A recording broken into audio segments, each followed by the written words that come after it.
there's all these stories about, guys over in Macedonia who are running these fake news sites. Number 24 is content farms in Macedonia.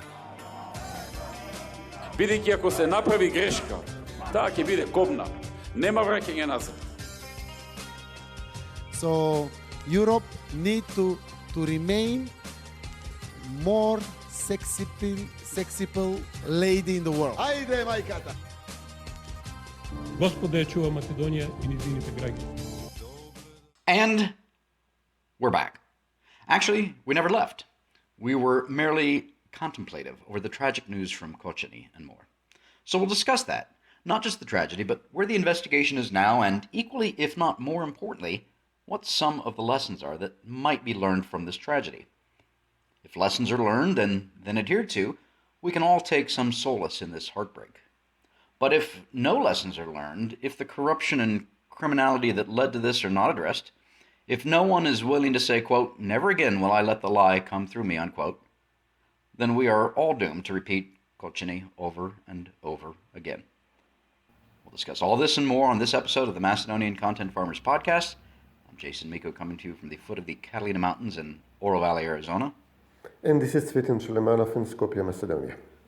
So, as we kind of talked a little bit about before, we decided to go ahead and record. We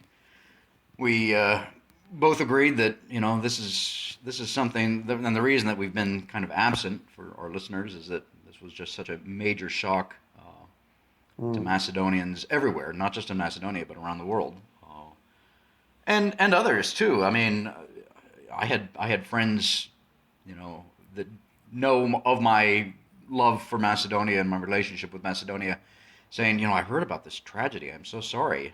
It made the international news, which is not necessarily a good thing. But so March 16 was the fire broke out in the early morning hours in the Pulse nightclub in Kocani.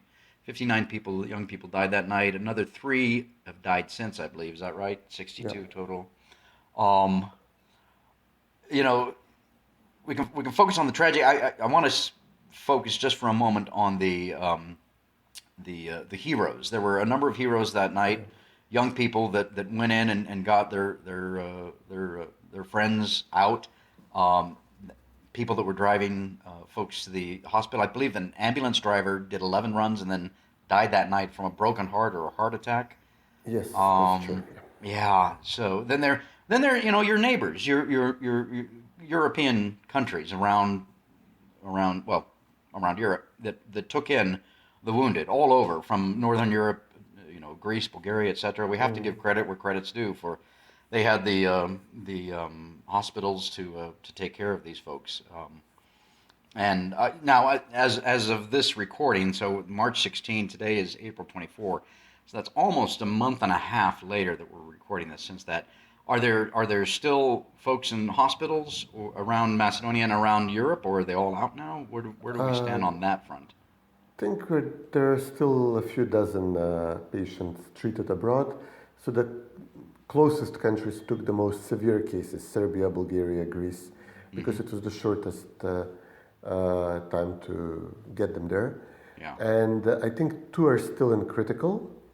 2 have died abroad in treatment. There were a large number, like I think 150, I think, were all in all were sent abroad, because no one country can handle so many burn victims. We have specialists for this, but for something that you could expect would be a normal number of burn victims in a normal period, not at this level. So it actually took an effort. Kids were sent all the way as far north, I think, to Lithuania, Latvia, for treatment. So it was like a Europe-wide effort to. There were several teams who came here to Macedonia. I think there was a group of Israeli doctors who came, who operated on kids in Skopje. That was seen as the more efficient way of handling things. So yeah, I think there's still a few dozen burn victims, smoke inhalation, and a couple of who remain in critical condition. Right. Yeah. Well, our hearts and prayers started that. Our hearts and our prayers for those who, families of those who were killed as well as the injured, started that day, and they continue. And you know what, Sven, I have to say this because so many. I don't want to make this political at all, at least yet. But so many folks on the Twitters and social media, whenever there's a catastrophe somewhere in the world, people talk about their hearts go out and their prayers, and some folks, especially from the militant atheistic side, say we don't need your prayers. Well, no, you do. I think so. I believe in prayer. Prayer works. Prayer is necessary. Prayer is necessary not just for the people that are hurt or affected by the disaster, but for the person doing the praying. And I think, I just want to affirm that our hearts and our prayers continue to go out until everybody is out of the hospital, and then the comfort for those who are left behind. I mean, so many of these young kids lost friends, especially in Kocani. The entire town is devastated, obviously, with so many deaths. There were victims from other cities as well, like from from Skopje, but this is obviously Kocani had by far the largest number of victims. And it's a vibrant city, it's a lively city. Unlike many in the eastern part of Macedonia, it was able to hold on, have a lively scene. I would go there often. I would be actually pleasantly surprised to see so many fashionable restaurants, young people in the bazaar in the center, and this is really a devastating blow. This is very difficult to come back from as a country, not just as a city. Yeah, and of course it wasn't just I know because I have so many friends in Macedonia that have young children in school from elementary through high school, and talking to them and asking them how they're doing, how their kids are doing. I believe, and correct me if I'm wrong, that teachers throughout Macedonia, the next day and the days and weeks after that tragedy, were talking to their kids about what happened and how to process it, how to deal with it. Yeah, there was attempts to organize psychological counseling, even in other cities away from Kocani, just so that the kids they will see all this footage, all the pleas for help or financial assistance about children their own age on TikTok, on social media. And there was guidelines in the schools how to talk to the children. Obviously, they all spontaneously would gather in other cities to vigils / protests. There were several protests in Skopje. Obviously, in Kocani there are constant gatherings of the families, and the church has been active, even though it has a largely muted role in Macedonia. But you could see there was local preachers were active in guiding the community in Kocani after the disaster. But there is no blueprint on how to handle something like this. There is no, right. Yeah. Well, let's talk about that for a little bit. Those two aspects you mentioned just there. Number one, you said the protests. Obviously, people. This tragedy didn't happen in a vacuum. It happened because of not just one failure, but many failures. So it was an old converted carpet warehouse, is my understanding. It was over capacity. It was licensed for 250, and it had 500 or more. No fire extinguishers, safety code violations, lack of access for emergency vehicles. One exit in the back that was locked. And then you had the band that was playing. I can't remember the name of the band. DNK. Okay, DNK, and they lost a couple of members of their band, I believe. Yeah. But they had a pyrotechnics show, part of the show, and it was the pyrotechnics that had ignited the roof, and then the tragedy followed from there. But all of these other things. So number one, there was no proper. It wasn't licensed. and there's a number of, and I know a number of people have been rounded up and have been arrested for this, and I think, and that's what folks were and are protesting, is the corruption that led to this. It turns out that when we all talk about the rule of law, well, it actually does mean something. And if the rule of law had been followed, many of those who died in this tragedy might be alive right now. I was thinking there was one unknown citizen who was speaking to some of the media at Deutsche Welle. He said, quote, the system is at fault. Here, nothing is as it should be. Nothing works. Neither the prosecutor's office, nor the police, nor the inspections, nothing. Everything is broken. Everything is degraded. And that's a damning indictment. Everything is broken. Everything is degraded. But as I wrote 2 columns on this, actually, it doesn't have to be that way. It's not predestined that everything is broken and degraded. Macedonians have it within their own power to change the culture. And I think that's what a lot of these protests have been about. But it's fine and good to go out there and protest, and I'm sure it's cathartic as well. But then people actually have to do something individually. And whether it is the little lie, as I mentioned in the monologue, the little lie that says, oh, it's one small traffic violation, here, I'll pay you off for that, or the other way around. Safety code violations in buildings, that's one little thing. All of this can lead to something much larger, and people don't fully understand that, and that's where this, as part of the healing process, I think people really need to focus on rooting out corruption, not just at the top level, that's important, but at every level of society.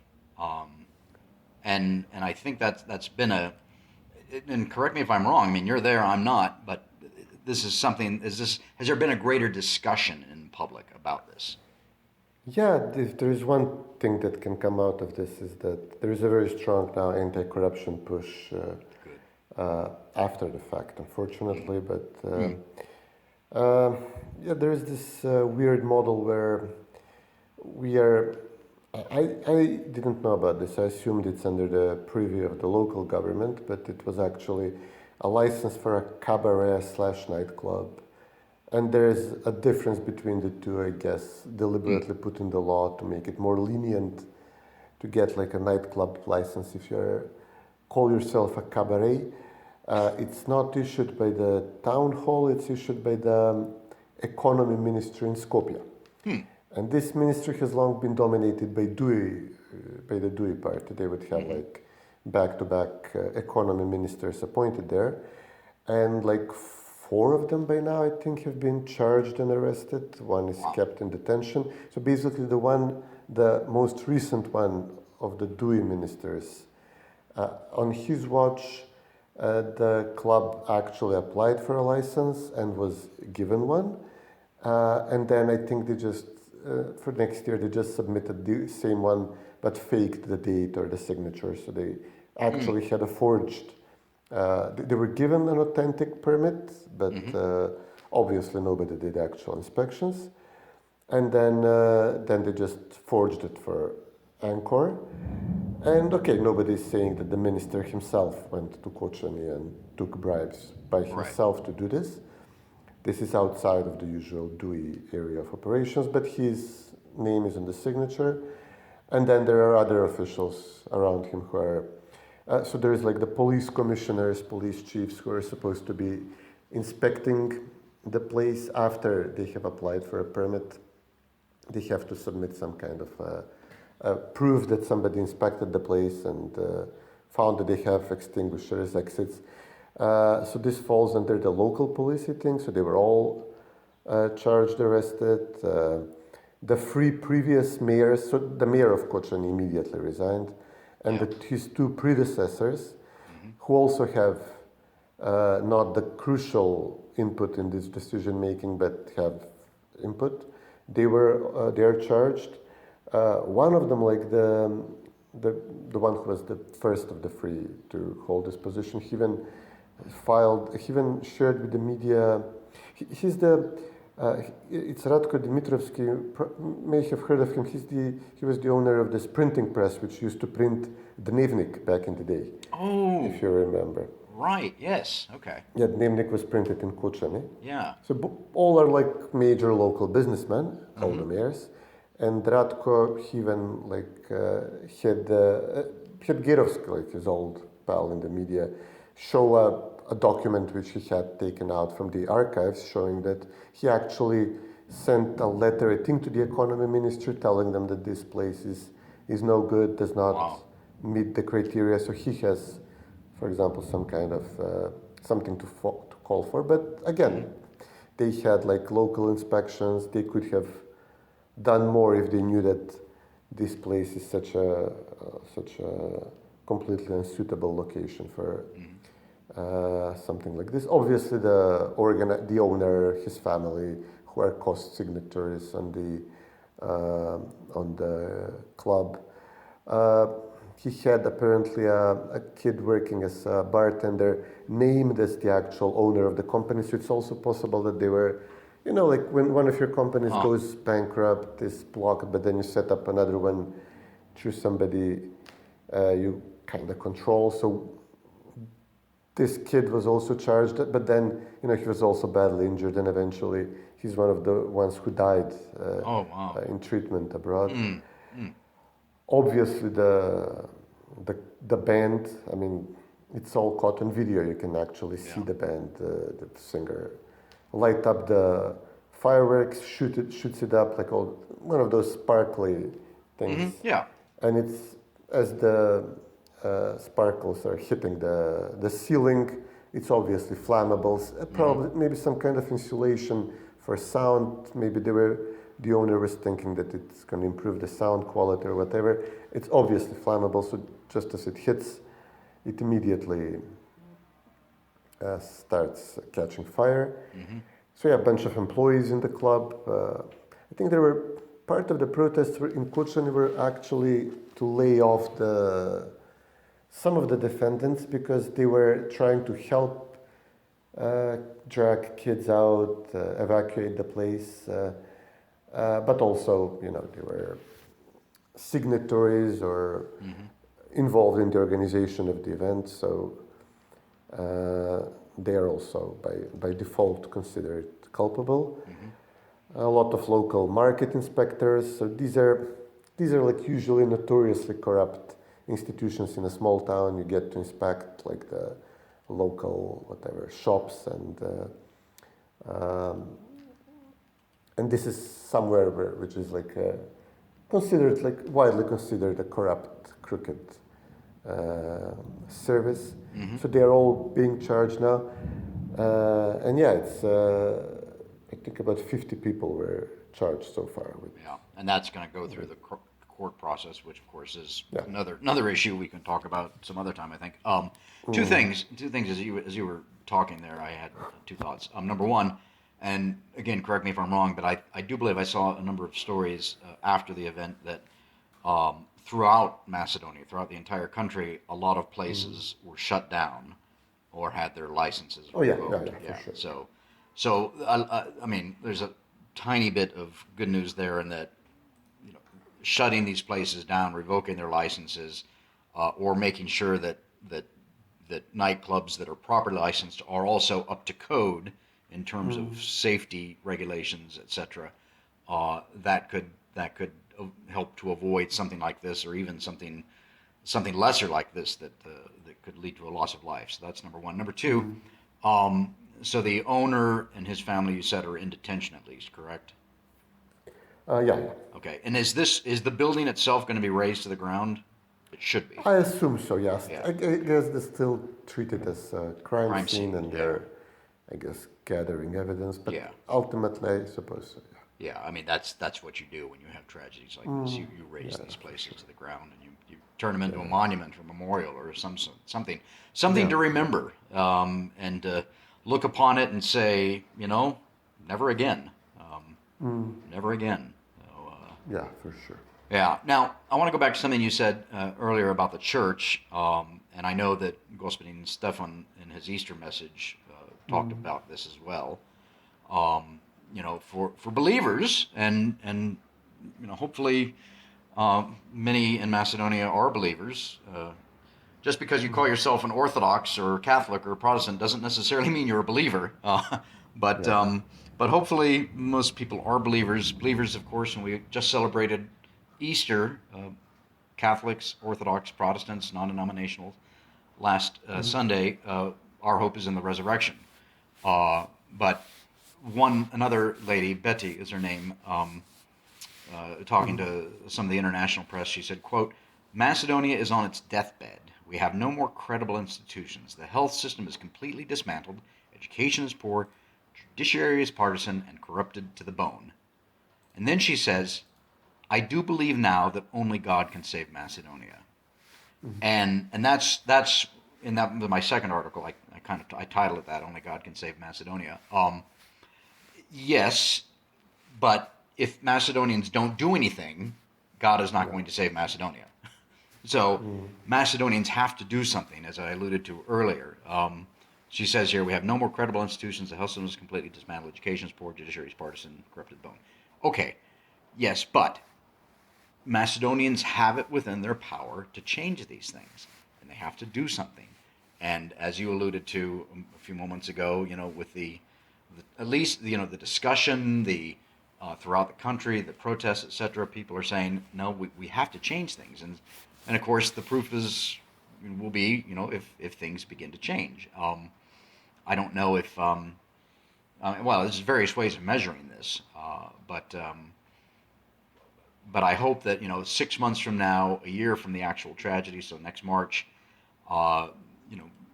various indices for measuring corruption, etc., will show that corruption has actually gone down. People are taking responsibility. The citizen doesn't, for citizens in any country, Macedonia, the United States, doesn't matter where, it's not just rights, but it's responsibilities. And you mentioned all the corruption going on at the local level there in Kocani, a small town like that, and other places, the inspections and stuff like that. Will people change? Will people, when they are faced with an issue where they can participate in a little bit of corruption, say, no, remember Kocani, and turn away? Or will they just go on as before? I don't know. We will see. But yeah, only God can save Macedonia, but it's going to take the Macedonians to do something in that process. Yeah, this is at the moment often mocked comment that we are all responsible for this. So somebody would say, well, what were the parents thinking? What were the kids actually thinking? We call them kids, but majority were officially of age, in the late teens, early 20s. I try to pay attention about these things where I am, where I send family members, but there is this thinking in society that it's up to the institutions to consider these things and to pay attention. It's their responsibility it's like a top-down mentality oftentimes. I wouldn't, I was afterwards raking my mind, and I remembered several instances where I was clearly not in a safe place, and but then I didn't report this to the authorities afterwards. Look, they're organizing, literally, in a place in Skopje now, not functioning, organizing a youth disco with fireworks, and you just look at the place, it's not going to survive a stronger wind, let alone setting fire inside the place. But it's not in the mentality here to say, okay, I should have called or reported. Or usually the people who do report are the most obnoxious ones, the Karens who are reporting stupid things, right. And eventually nobody pays attention to them. So this, I guess, should be something that should drive people to react in instances where reaction is warranted. There is, but also, there will be tremendous pressure on these official institutions, of which we have many, like inspectors, I mean, yeah, I know people who do this, like who work officially as a safety inspector in, let's say, in a certain branch, and the culture at the place, and he would tell me, like, you're not actually required to do much or anything for the job. It's just like something that has to exist for the sake of existing. And now that you can be held criminally responsible, at least you want to go at the spot and at least do the necessary paperwork that you have looked into things. If, God forbid, something happens in the future, there is now zero tolerance for like even people we wouldn't think would be held responsible, like lower middle level bureaucrats, inspectors. Right. Well, that's, yeah, and that's going to, you said, I think 50 people or so have been detained, and so there's criminal proceedings, I assume, have been initiated against a number of these people, and that's going to play out in the weeks and months ahead. And of course, they obviously have right to counsel, to their own lawyers, and you know, it sounds trite, but people are innocent until proven guilty. So you know, the courts now, we can, like I said earlier, we can talk about the courts and the issue with the judiciary, etc. But hopefully they will function properly and fair-mindedly as we go forward. Do you have any idea what the schedule is for any of these court cases, and is there a timeline that folks can be watching, I suppose, is the right question, you know, to see how this goes? I mean, nobody has actually been convicted of anything yet, is that correct? No. Yeah. There is like a huge amount of evidence that is to be gathered. I think this is the one thing the prosecution mentioned, like, even though if everything is clear, it's caught on video, it's caught on tape, what happened, like there is not much room for all sorts of conspiracy theories, like what happened. It's pretty clear what happened, and so many eyewitnesses, of course. Right. But still the material evidence is tremendously large, so I'm guessing like some of the suspects will try to do, probably the owner will see like forensics examinations of the place. Like he would probably try to prove that the material was not that flammable or the place was not. Yeah, it will definitely get to a point of recriminations between each other, like the organizer and the band and the local authorities. So I'm guessing it will. Like we're having this other case where you would imagine there is not going to be too much speculation, but the killing of this girl a year and a half ago, that trial is now proceeding at pace, Ljubcho Palevsky's trial. And yeah, even though it's such an emotional situation, and you would imagine like even the lawyers would be wary of trying to, you know, smoke up, muddy up the situation and put out conspiracy theories. But of course they're absolutely trying to do this, probably because of the nature of the defendants of Palevsky and the people around him, but they're definitely trying to, they're accusing each other, demanding like additional, trying to draw out the trial with additional demands. So I can imagine that as, you know, we're still in a state of shock, but eventually the usual ugly dynamics of these trials will set in at some point. Dewey is very, you know, trying to politicizing the situation because they held control over the ministry for so long. So a number of their high-level officials have been charged, on whose watch this place was operating. Again, I agree that it makes no sense to have these things approved at the central level. We generally keep the country more centralized because of abuses we feared Dewey Albanian parties will be conducting in the Albanian majority municipalities. So this is why a lot of competences that in America or in a normal country would be in the city hall are here still held at the central level. But Dewey was not complaining at the time. I mean, they were happily running this overpowered department for a decade or more. And now they're complaining that so many of their people are being charged. They're trying to say it's a political issue, but it's their signature is on the list. So Right. what can you? Some of the directors for market inspections is also from DUI. So there's like a number of prominent DUI people. We even had like the former.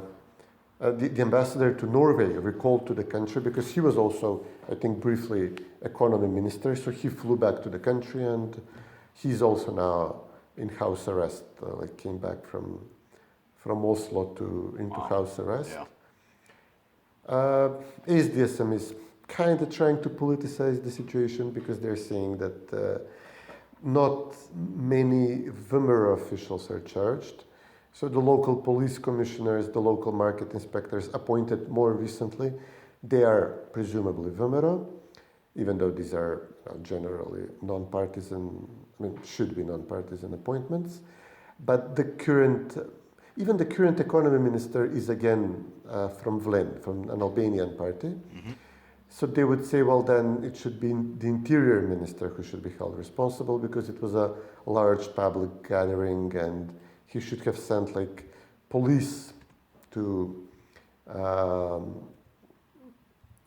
to provide security at the site. The minister said he feels accountability, but he wants to get the investigation done, to the fullest extent. Mm-hmm. So this is some don't have. They're not seen as too credible because, so this was like a private place, mm-hmm. privately owned, operated place that burned down. They had like much lower level of investigations, much less accountability for the Tetovo fire, which was a hospital built by the government at the time, by Zaev mm-hmm. and Kocho and Yushev, and commissioned by healthcare minister Venko Filipče, who is now leader of ASDSM. So this is not like he's now in a position to tell VMRO, well, you haven't inspected this place, which we allowed to operate right. for 7 years. We gave the whole department for DUI for 10 years, 7 years, and we didn't check on it at all or sufficiently. Mm-hmm. And now you've been in power for less than a year, and you were supposed to focus on this thing immediately to check out this privately operated facility. While myself, when I was healthcare minister, I commissioned the construction of hospitals and obviously from flammable materials, and one burned down, killing, 15 people. So they're not really seen as too credible, but of course, they're trying. And there was an attempt by the left, now the professional protesting wing of the party, yeah. the Soros USAID crowd. We've discussed them a lot in the past. So they were already very much worked up over the protests in Belgrade. Mm-hmm. They were hoping that Vučić will fall and that they will be able to ride the coattails of the demolition of conservative populist leader in the region.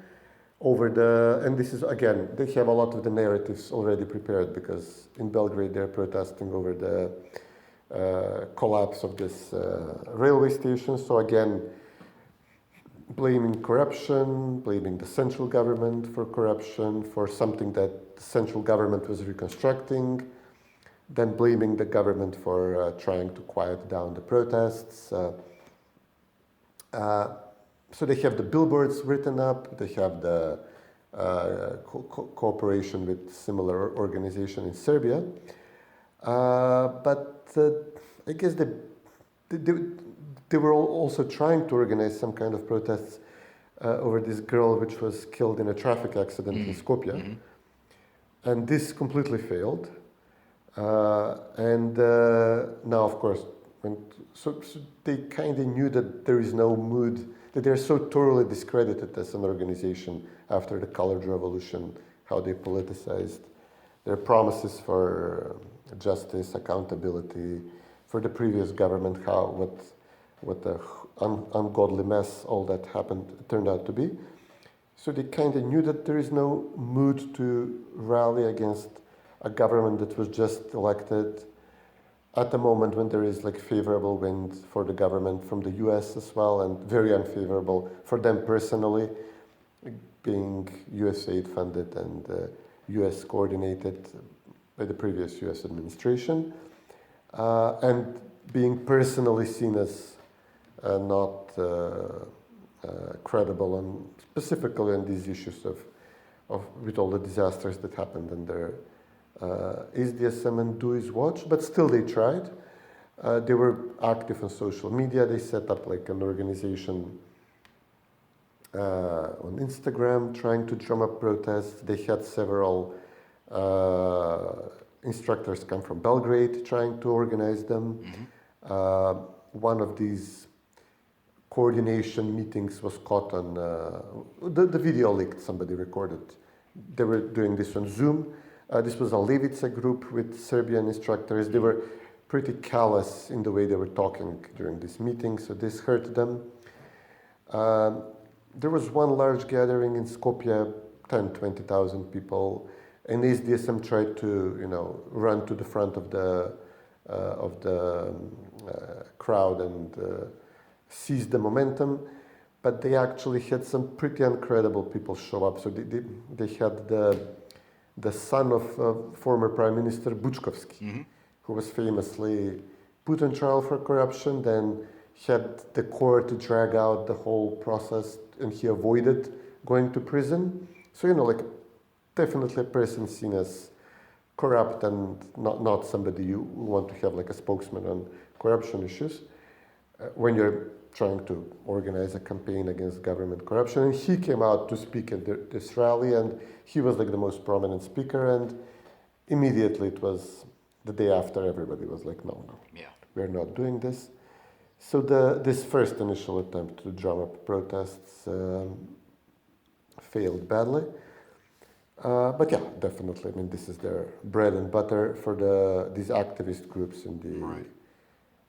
I was just on television the day before this happened on an interview, and I was just saying this, like they're trying to seize this traffic accident, trying to latch on to some bloody incident, and that would shock the public, and they would try to do these theatrical, dramatic protests, and then, this was just before the disaster happened. Yeah. And they're trying, for sure, but it's even seen as unseemly and forced. Yeah, no, it'll backfire, I think. Plus, my understanding is that Filipce's been partying in Dubai or Abu Dhabi or somewhere with Zaev recently, and the king of the former king of Macedonia, Artan Grubi, is who knows where he is these days.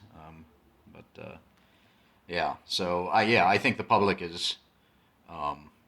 They're not going to buy that for a whole bunch of reasons that you just explained. Yeah, not from these people, not at this moment. Yeah. It will take a while for people to forget who they were, and there were some pretty strong anti-corruption drives even before the disaster. So there was this arrest of Pucko Petrol's son, the Jahoski family, these powerful Dewey people, who actually had like a huge contract of 160 million euros in purchases of heating oil for the Pocesna electricity plant, which is oil-fired, and apparently they purchased oil that's harmful to the environment, so to the people actually around in Negotino, because it was cheaper. It was actually maybe even for free. Maybe somebody would even give it to you because it's unusable for anything else, just to get it off his hands or for some token sum.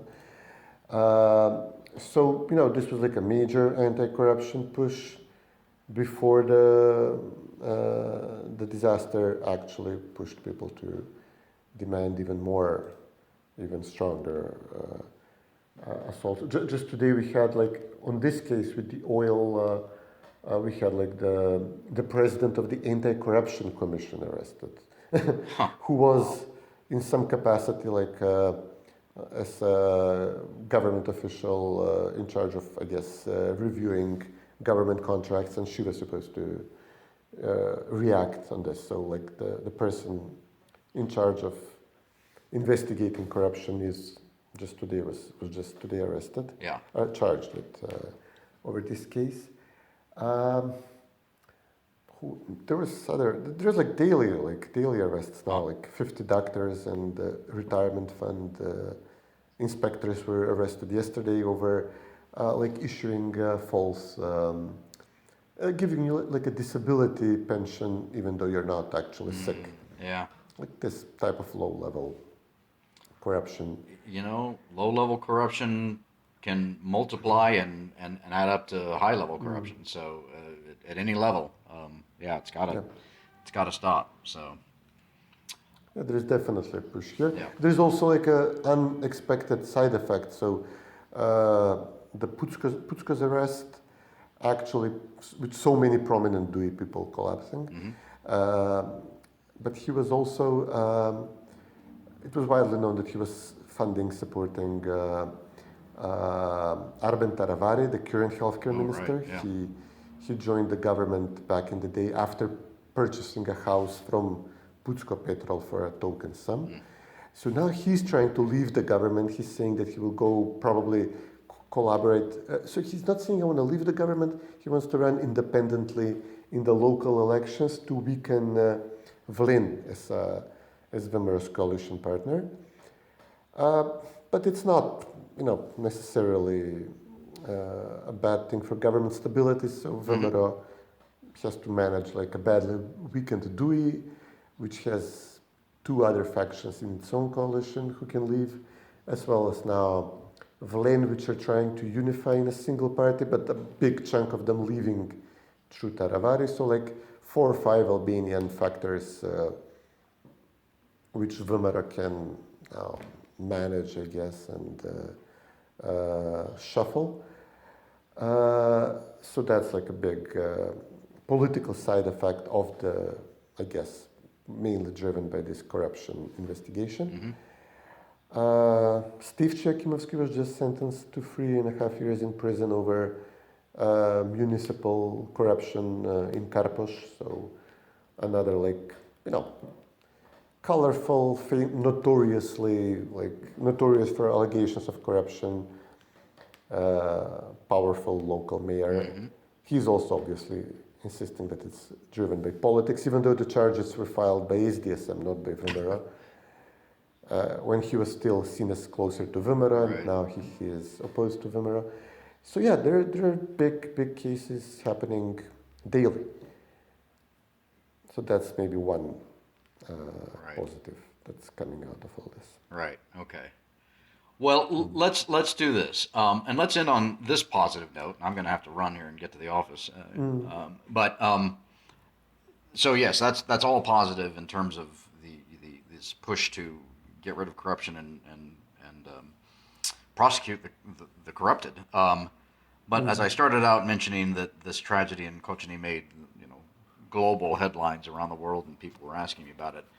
Something else that made at least national headlines around here, I'm not sure about European press and whatnot, was, and we'll end on this good note, an archaeological site in Macedonia that has been first excavated about 15 years ago, but now the Institute and Museum of Bitola and Cal Poly Humboldt, that's the California State Polytechnic University in Humboldt, California, Northern California, have gotten together and using new, powerful, ground-penetrating drones and all kinds of neat gadgets and whatnot, have uncovered this archaeological site near Bitola that could be the birthplace of Alexander the Great's grandmother.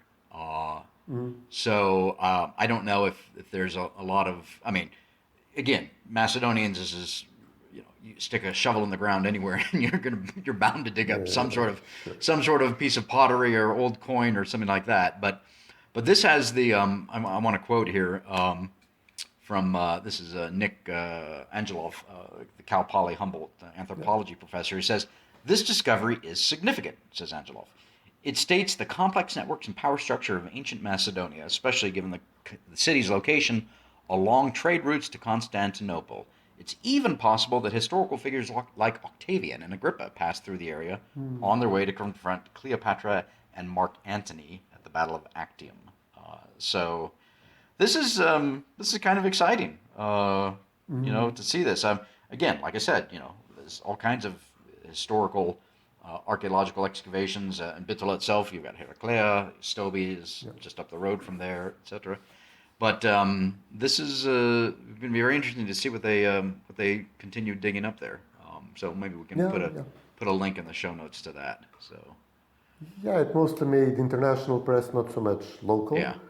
But yeah, definitely we had a similar, allegedly even more significant, older, I guess, more Neolithic find a few months ago, and I think there's still confusion over how we approach this. There was obviously a strong push under Gruevski that we are promoting this actively, this part of our cultural heritage. Then it was completely verboten for 8 years under ASDSM and DUI to talk about this. There was only one notable find at this time, and it was used by the Albanian parties to promote their I remember that. rights Yes. to...